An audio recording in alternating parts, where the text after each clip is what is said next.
एक बार का ज़माना था जब संसार के एक कोने में एक छोटा सा गांव था जिसका नाम था नीरवन। वहां के लोग दुखों में जी रहे थे। बीमारी, गरीबी और अंधविश्वास ने उन्हें जकड़ रखा था। लोगों का दिल पत्थर बन चुका था। एक दूसरे की मदद करना तो जैसे भूल ही गए थे। मंदिर वीरान थे और बच्चों की हंसी भी मानो खो चुकी थी। उसी समय एक दिन गांव के बाहर के जंगलों में एक अजनबी आया। उसके चेहरे पर तेज था, आंखों में करुणा और चाल में शांति। वो कोई और नहीं, स्वयं यीशु मसीह थे, जो इस धरती पर एक बार फिर लौटे थे। परंतु इस बार ना तो कोई बड़ा प्रचार, ना कोई बड़ी सभा, बस चुपचाप साधारण वेशभूषा में। एक दिन जब गांव की एक वृद्धा पास की नदी में पानी भरने गई, तो उसने देखा कि वह अजनबी घायल जानवरों की सेवा कर रहा है। उसके हाथों से जैसे शांति बह रही थी।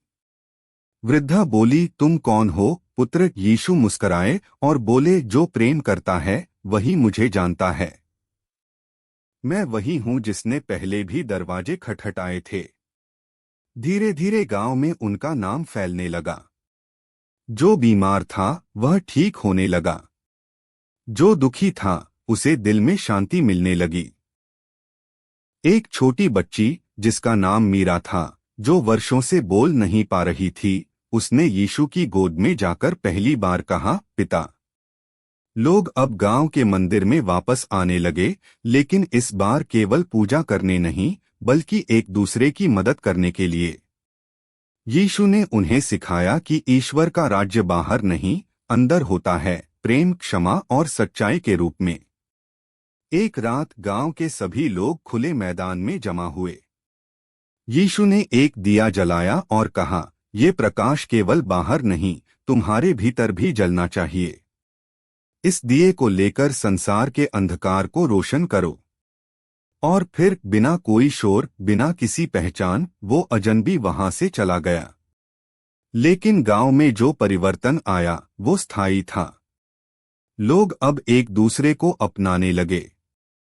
मीरा अब गाकर दूसरों को खुश करती थी। वृद्धा अब दूसरों की सेवा करती थी। और हर किसी के दिल में एक दिया जल रहा था, प्रेम का, मसीह के नाम का।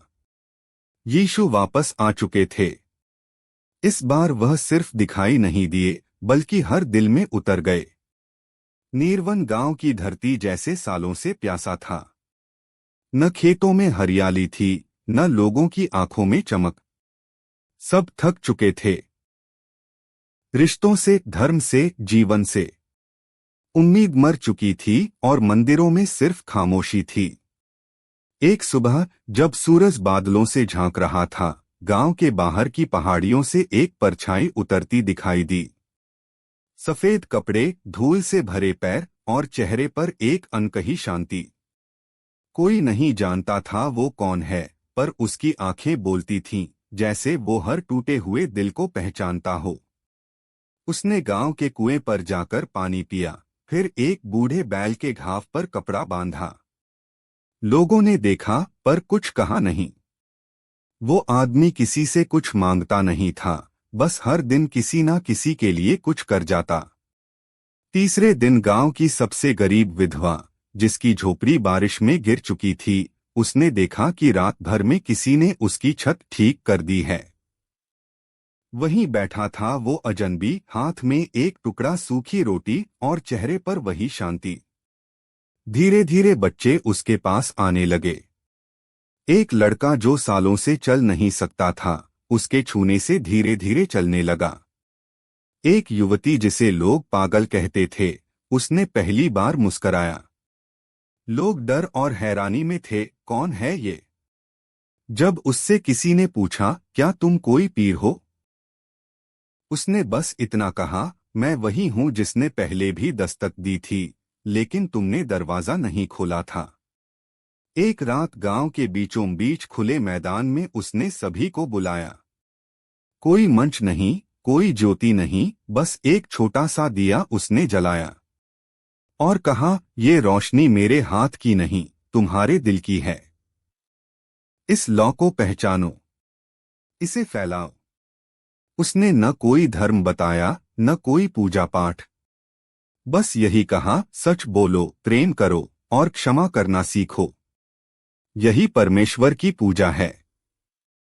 लोग बदलने लगे, लड़ाइयां सुलझने लगीं, पड़ोसी पास आने लगे और मंदिरों में फिर से दीप जलने लगे। एक सुबह जब सूरज पूरी तरह खिल चुका था, वो अजनबी वहां नहीं था। किसी ने उसे जाते नहीं देखा, ना कोई विदाई ना निशान।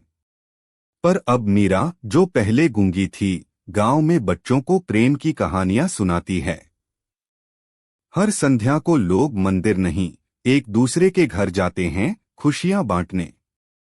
और जब कोई पूछता है वो मसीहा गया कहाँ, तो लोग मुस्कुराकर कहते हैं वो कहीं नहीं गया, अब वो यहीं है, हर दिल में। धूप जमीन को नहीं छू रही थी, जैसे आसमान खुद शर्मिंदा हो। नीरवन गांव आज भी वैसा ही था, सूखा, शांत, थका हुआ। लोगों की आत्मा जैसे बोझ उठाए जी रही थी। बच्चे अब बाहर नहीं खेलते थे, बूढ़े अब दुआ नहीं करते थे। जवानों की आंखों में न तो सपने बचे थे न विश्वास। एक शाम जब पहाड़ी के पीछे से हल्की हवा चली, किसी ने देखा एक साधारण वेश में आदमी गांव की सरहद पर बैठा था। न कोई थैला न कोई संग, बस एक छड़ी और कुछ धूल भरे पा। उसने गांव के कुएं से पानी भरा, बैठकर पिया और फिर उस पानी से पास में घायल पिल्ले के घाव धोए। एक बच्ची लगभग 7 साल की, जिसे बोलने की ताकत नहीं थी, वो पास आकर उसकी छाया में बैठ गई। उसने सिर झुकाकर कहा, कुछ नहीं, पर उसकी आंखों से एक आंसू गिरा और अजनबी ने बस उसका सिर सहलाया। अगले दिन गांव की सबसे बूढ़ी महिला रोती हुई मंदिर की सीढ़ियों पर बैठी थी। उसके बेटे की तबीयत बहुत खराब थी। अजनबी आया, उसके पास बैठा और बोला, माँ, तुमने कभी बिना देखे किसी पर विश्वास किया है? वृद्धा ने कांपते हाथों से उसका चेहरा छूकर कहा, मैंने जीवन में बहुतों पर विश्वास किया, पर लौटे नहीं। अजनबी बोला, इस बार लौटना नहीं होगा, क्योंकि मैं कभी जाऊंगा ही नहीं। उसके शब्द न तो भारी थे न डरावने, लेकिन दिल की गहराई तक उतर जाते थे। धीरे धीरे गांव के लोग उसे पहचानने लगे, पर नाम से नहीं, अपने भीतर के बदलते अनुभव से। वो बोलता नहीं था, जीता था। वो चमत्कार नहीं दिखाता था, सच्चाई दिखाता था। वो खुद को कभी ईश्वर नहीं कहता था, पर उसका हर शब्द, हर कर्म ईश्वर को महसूस करा देता था। मीरा, वही गूंगी बच्ची जो सालों से एक शब्द नहीं बोली, एक दिन जब उस अजनबी ने उसे अपनी गोद में लिया, तो उसने सिर्फ एक शब्द कहा, पिता। उस एक शब्द ने पूरे गांव को हिला दिया। मंदिरों के घंटे फिर से बजने लगे। लोगों ने एक दूसरे को देखकर नमस्ते कहना शुरू किया। जो टूटे हुए थे, उन्होंने फिर से उम्मीद बोना शुरू किया। वो आदमी ना खुद को मसीह कहता था, ना किसी पंथ से जोड़ता था। वो कहता था, जब कोई भूखा हो उसे खाना दो, जब कोई गलत करे उसे समझाओ, दंड मत दो, और जब कोई रोए तो उसके पास बैठो, बस बैठो। यही प्रार्थना है, यही मेरा धर्म है, यही मेरा नाम है।